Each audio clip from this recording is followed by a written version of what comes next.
So, today on the Sociology Staffroom, we are super lucky. I'm super lucky. We have Craig Gelling, aka the Sociology Guy, not only a former head of social sciences, sociology teacher, but also the infamous tutor to contributor. I can't speak properly because I've got this bracing, so if I'm not, that's why. Thank you for coming. I'm sure lots of our viewers and people who are engaged in Tutor 2 will know you very well, either from the workshops or from all the stuff you do for Tutor You. So personally, I just want to say thank you for all your contributions, because I know that myself and my students use you a lot. But also thank you for coming to speak to us on the podcast today. No problem, Katie. Thank you. I don't know if I'm infamous. I think that's kind of a weird term, but yeah, infamous. Maybe. Yeah. Maybe should we just say legend? Should we just say legend? The legend that is the Sociology Guy. I don't think I'm a legend. Or I'll get really embarrassed about this now. Go on. Okay, shall we start? So, I have a question for you. Option topics. Yeah. Okay.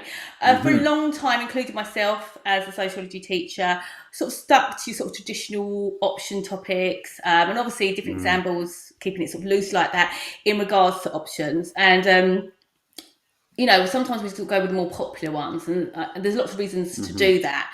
I myself, and selfishly, that's why I'm here doing the podcast, because I want to know lots of information.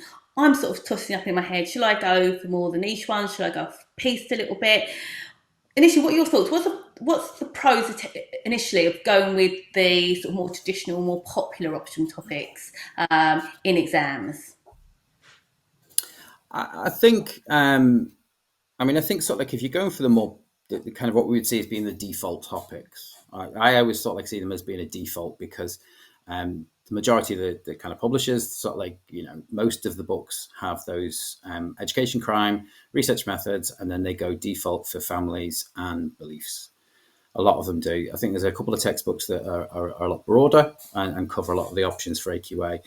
And I think the same happens with OCR a little bit. That's sort of like, there are some very much default options there. I think when you're looking at these topics, you kind of make the decision that there are certain things that you're looking for when you're doing a topic as a teacher, and particularly teachers who are pressed for time. We know that teachers are very often pressed for time. You're looking really for the support from the exam board. You're looking at the support from publishers, and you're looking at support from, I would say, other teachers, independents, people sort of like who produce other resources that you can use. And I think it's pretty fair to say that the vast majority of resources that are available out there are based on family and beliefs.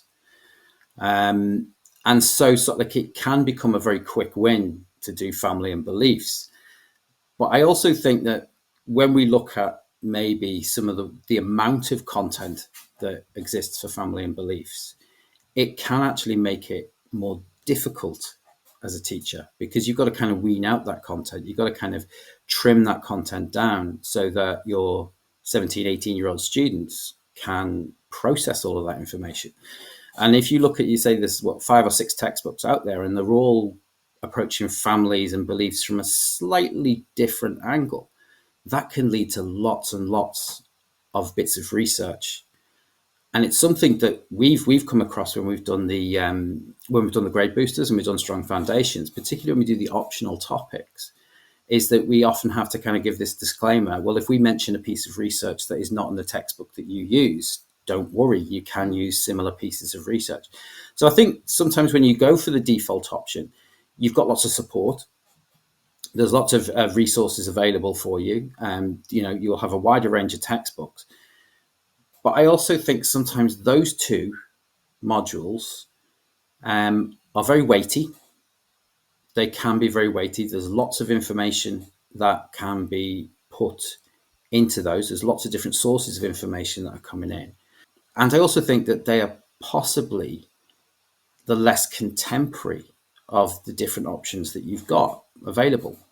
Because if we consider what's kind of happened in society since this spec was written, this spec was written probably about 2013, first teaching in 2015, it goes through the process of being approved.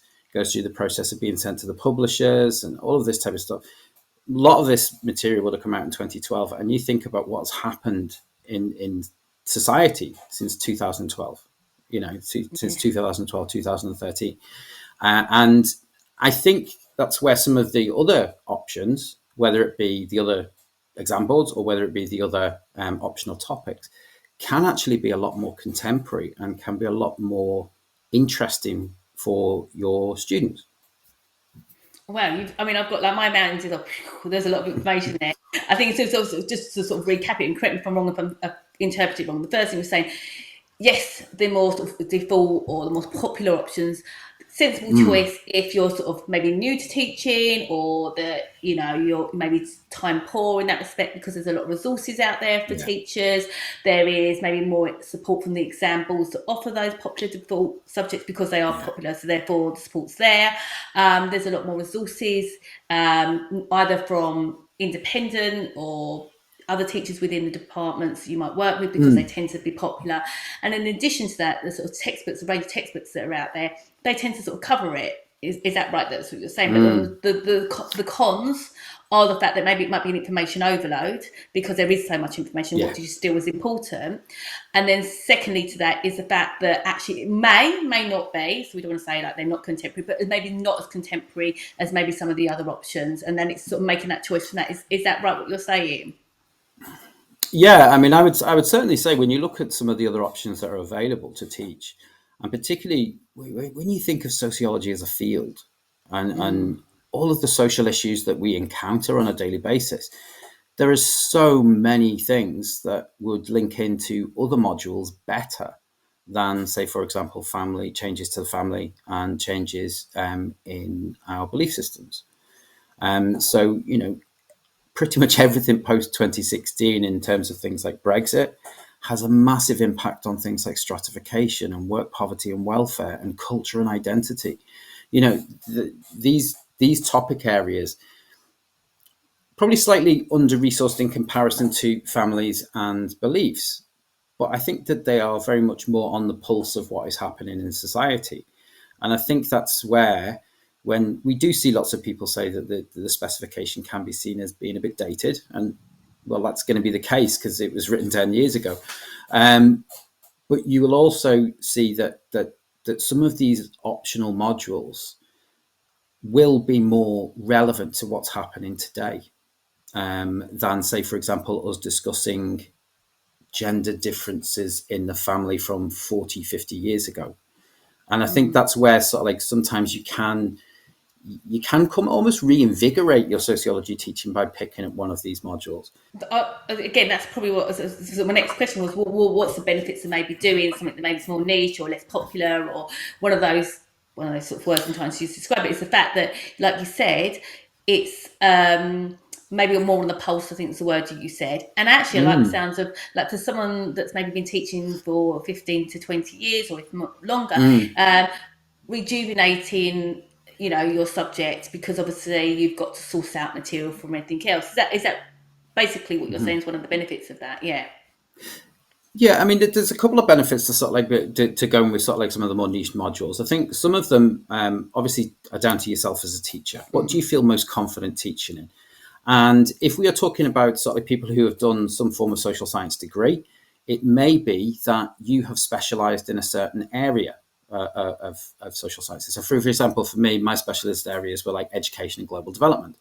So I really liked global development and I really stuck with it and I really got into it. And I think it's a fantastic unit to study. It's really can be quite contemporary. It looks at the bigger picture in society. And that's why I choose to teach global development rather than beliefs. But also, I think if you are, and it was interesting because I was watching I think it was the 4th podcast you did with Keris and Paula, and they were talking about non-specialists. And I think there was a very interesting point made in that you may be a non-specialist in sociology, but you're a specialist in another area. And each of those options lend themselves almost to some of the other specialisms that we see from people, from teachers who might not consider sociology as their specialism. So, for example, just off the top of my head, if you think about media, if you are a media studies teacher and you've been asked to asked to teach sociology, then you might want to Mm. pick up media, because obviously it's something that you're passionate about. That's what you've learned about, and that passion then helps your students. We see these big meta-analyses of teaching methodologies, and teacher efficacy always comes out really high. The ability of a teacher and the self-belief of a teacher and the ability to get that across to students is really high. So if you're quite passionate about media, then I would pick that topic area and make it your own. Get the resources, get the materials, make it your own. You have the kind of pedagogical skills from another topic area, as was mentioned by Paula the other day, but you're adding your knowledge into that. And there are lots of these little kind of links across the optional topics. So global development is a fantastic one for geographers. Mm. And it's also a fantastic one for geography students. So a lot of the content is very similar on the development side. Even global development, I think that there is a link with one of the business modules, or certainly there was on the old spec when they talked about globalization and the growth of transnational corporations. So I used to have a lot of students who did psychology, sociology, business. And we would have in one classroom, they're being taught the kind of TNC side of globalization. And then they would come to me and would do global development. And I would teach them the other side of global development, about exploitation that TNCs have, which kind of always got me into a little bit of trouble with a business studies teacher. But, hey, that Not happens. You afraid of sociologists, controversy. you Yeah. will get, yeah, you are going to be controversial with other teachers when you teach these things. But there are lots of those different things. If you're a politics specialist, then kind of work poverty and welfare kind of screams out at you. If you are a specialist in, literature or again, media, culture and identity, it's a fantastic module for you to be able to apply some of the skills that you've used in teaching literature or teaching English or there are great opportunities for you to do that. Health and social care, of course, if you do health and Yeah. social care, and I've taught health and social care at BTEC and at access to HE, and so much of that is covered in the health module. If you're doing OCR, things like culture and globalization is cultural globalization in a digital world is very much their standard, but they have things on youth cultures. And that's a really fascinating area that's probably going to appeal to your students more. But if you've done bits of research into that, I think it gives you that little edge. There are Mm. other benefits to the niche topics, which I'll get to in a minute as well. Oh, I would like to know what they are in a minute. So yeah, I mean, I think you said something two sort of elaborating two really important things. It's looking if you're a head of department or a sole person department, it's really reflecting on the skills of Mm, either yourself or your team, and really gearing the scheme of work. And dare I use the word Ofsted, but they are really, I mean, in some ways, they mm, are pushing you to think about, well, why have you chosen the topics you have? Are you just doing yeah. them because everyone else is doing them? And actually, is it pushing you to think about the why? Is it benefiting the skills and the knowledge of the teachers, which you've spoken about? So, like, you've got the geography teacher Hmm. that is being able to teach maybe global development, and also the interest of the Hmm. students. Sometimes that sort of collaborative approach. I know personally, I've not suggesting this is the right way to do it. I'm in a new school this year, so I've decided what I'm going to teach for year Mm, 12. But around sort of maybe Easter time, I'm going to go to the students once I've got to know them and said, look, these are the options. Here's a scheme. This is what I would like to teach. I'm happy to teach them because obviously I don't want to give them material and I'm like, that's not something for me. Read the specification, getting a bit of a vote on that potentially, looking at the like you said, a lot of your students were business students, looking at the body of mm, students. And so obviously you're making your decisions not because everyone else is doing it, you're doing it based on your skills, but also the demands of your students, which is really, really important. Those are the conversations that you should be mm. having and thinking about when planning your scheme of work. You were just about to say some other reasons. I'm interested. Tell Well, me more. I'm just going to pick up on the point about pupils as well, because there was a point in my teaching where we had less and less geography students, and media grew in popularity where I was working. So I switched to media again to kind of reflect some of the prior knowledge that you have. What I find though with some of the niche topics is they really can be more synoptic than, say, for example, something like family or beliefs. So if you think of stratification, and this works for GCSE as well, particularly the stratification module in GCSE, I almost see as a revision module, because there's lots of really good things that, when we talk about people's life chances, you're bringing in education, you're bringing in crime, you're bringing in healthcare, you're bringing in lots of different other modules. So stratification for me, whilst a lot of people will see that as, oh, it's pure sociology, it's a bit dry, it actually acts as a really good way of getting those synoptic links in. I mean, stratification and differentiation is one of the core themes that runs right the way through that specification. And if you go and do stratification, you look at the different theories, you look at it. I think it gives you a better understanding. I think each of the options do, but stratification is a really good one for that. When you're looking at, you're looking at the functionalist idea of stratification, reinforces the ideas of role allocation and meritocracy, which come from education. You look at things like, I think culture and identity and media are a fantastic combination, because you're almost building. You do the culture in year 12, and then you build on that to a certain extent with media, because you're talking about global cultures. You're talking about how different cultures are represented across society, and those groups are there. I mean, culture and identity and media are really good ones for showing differentiation, because they talk about age, gender, sexuality, disability, ethnicity, and social class. Whereas some of the others, we don't necessarily have that development of stratification. I mean, if you think about family, there is some links to differentiation in there. Talk about different experiences of childhood, based on your gender, ethnicity, social class, but it's very implicit.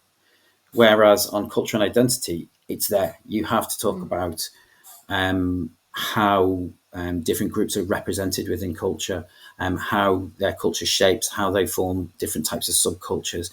And that really helps with things like identity formation in education.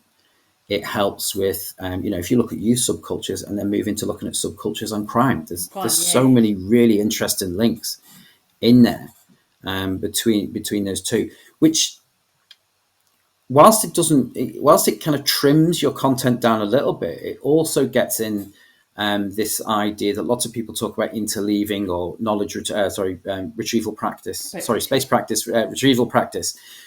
You are going back and sort of like saying, right, okay, let's do stratification. Well, we talk about people's life chances. Let's talk about social class trends in education. You have so many natural opportunities through doing those modules. You wouldn't get that with something like beliefs. So beliefs, you might sort of like say, right, okay, we're talking about social class and religiosity. What do we know about social class? How can we tie this into religiosity? Or we know the social class might suffer from deprivation, and we can link this in. But with something like life chances, we know that the social class sort of like struggle in education. We lower social classes struggle in education. We know that they're more likely to be seen as offending, or they're more likely to be the victims of crime. If you're doing healthcare, it links in as well, doesn't it? Sort of talking about life chances. How different health models sort of impact on how your different social characteristics impact on your health. That can link into stratification as well. So there's some really, really neat links in there for those niche topics, which I think helps you to cut down extra content, and also helps to reinforce content from other modules, which is kind of a win-win. That's interesting, because you're sort of saying that in some ways it might be a case that actually maybe a new teacher might be beneficial because of the fact that they haven't got the range of content, maybe, and like you said, trimming it down. But also you're developing those sort of high order thinking skills, because you're doing depth rather than breadth. And so like you said, Yeah. you're sort of in stratification revisiting, like, I think you mentioned gender and age or social class, so sort of looking at those things. And maybe if you looked at it already, maybe in cultural identity or in education, Media, global development, crime. and then I think in crime, it was in crime we were saying as well about the life chances of working class boys particularly. So there's lots of links that we can make by the teacher and by the students as well. The thing that I think frightens some students and maybe some staff that might be thinking, and it's not to say, like you said, there's a wealth of justification for doing the more default popular subjects. But I know some reservations around that is, well, where do I start? Like if you go to somewhere to get the information, if I sort of do it visually, you've got that, which is like outside the screen for the more popular subjects or the default ones, but they're more the like niche ones or the sort of less popular ones. There's that much information. How do other teachers feel? I mean, what do we do? Because I'm like, oh, shall I? And then I'm like, oh, have I got to make it all up in my head? That's the thing. I mean, from the textbooks I've viewed, and so like obviously there's the Tutor to You resources as well, but from the textbooks I've reviewed, I think there's 3 textbooks really that deal with the full specification. So your Webb and Trobe and Harold Lambos and Holborn, they tend to deal with the default. They look at the default kind of topics of beliefs and family. But then you've got kind of the Ken Brown textbook, which is very, very broad. It covers all of the different specification points. You have one of the Collins textbooks, the older one. I think it was Steve Chapman and others wrote that one. And you also have the one, I think it's the Hodder one, David Bowen and Laura Poutney. That one, they cover all of the different options. But you've also got lots of external sources where you can find this information out. When recently, I say recently, it's probably about 12 months ago now, we did a course for Tutor to You on teaching sensitive topics. And we came up with a list of a lot of the charities and research associations where you can access free research on different topic areas. And we broke it down into things like looking at disability, looking at age, looking at issues surrounding gender, sexuality, all of these different things. So there's lots of different institutions out there. A really good starting point is always Office of National Statistics. So you can see some of the trends, some of the big trends that you can use.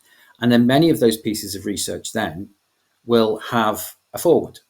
They will have the what we call the literature review sometimes. And so like they will have links to other sources.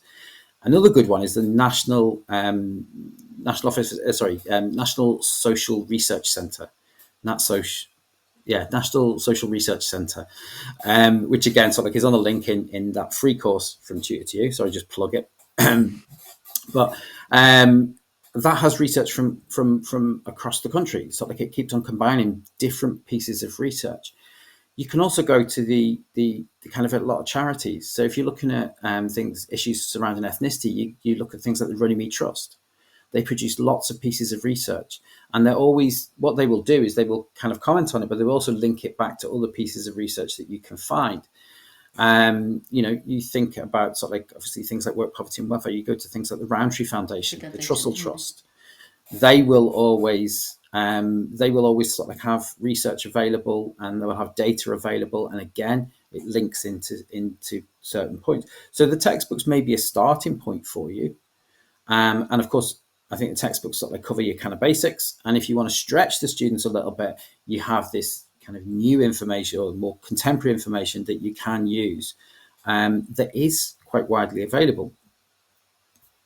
Yeah, so like you're saying that the textbooks are good. And then I always think, even though when I think as a student myself who studied sociology at A level into sort of doing a degree and a master's, whatever, and even now as a teacher, I feel like the textbooks provide you with that theoretical understanding. And so, for example, Marxism is the same whatever book you look at it at. And then obviously the beauty of, I suppose, the internet generation. I was pre the internet generation, but the beauty of that is you don't have to go to a library where you're trying to scroll through hundreds and hundreds of journals. You can repurpose, and like you said, go on the Joseph Rowntree Foundation, the Runnymede Trust, and obviously even from a student's point of view, so very quickly you've got the key points right at the beginning. So it's not like you've got to read for pages and pages and pages of data. I know that when I was looking at crime, I was looking at the Penal Reform Trust and things like that, and looking at other sort of charities, and escape me as I'm thinking about them, but actually quite real current information around criminality, and obviously even just that, I think it's that police website that can tell you how much crime is in your local area. Those sort of things, it keeps it fresh. And actually, I know that we were talking about it last week with non-specialists, and that sometimes it sometimes feels that the specification is quite, it can feel quite open, and that can be daunting for non-specialists. But maybe it's like that because actually sociology is evolving, always moving, and that's why we love teaching Mm. sociology. So that actually, yes, the theories stay the same; they're the constant. But actually, like you said, bringing in all that current research is what is required, and that's why it allows scope to do that, which is actually really exciting, isn't it, for us as It is. teachers as well as students. I could talk to you forever, as you know, but I'm also conscious of You your usually do, time. Katie. I don't. Yeah, I That's do. all I right. do. I'm not gonna lie, but it's always good speaking to you. And I'm not. If you, I know you're super busy, and a very busy person. Um, but if you have more time in the future, can we Mhm. book another discussion? Is that okay? We can. I mean, whatever you want me to come back and talk about, I will do so because it's been an absolute delight. I think that the program's lovely. I think it's a great program. Really, some Oh, really good guests on there so far.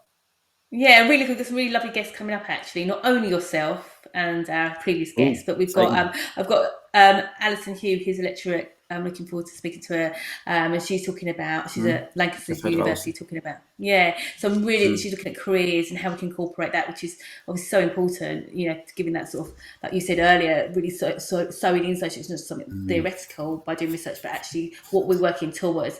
We're also going to talk about deep dives in a couple of weeks' time, so that'll be interesting. Ooh, Thank you for your time. Lots to think about. no problem. Hopefully, you know, we can get you back, as I've said, and have a lovely, lovely day. Enjoy yourself. Is that Will good? do. Thanks, Katie. All It was right, you take great. care. Thank Look after you. yourself. Bye, Craig. Thank you. Bye. Bye. Bye.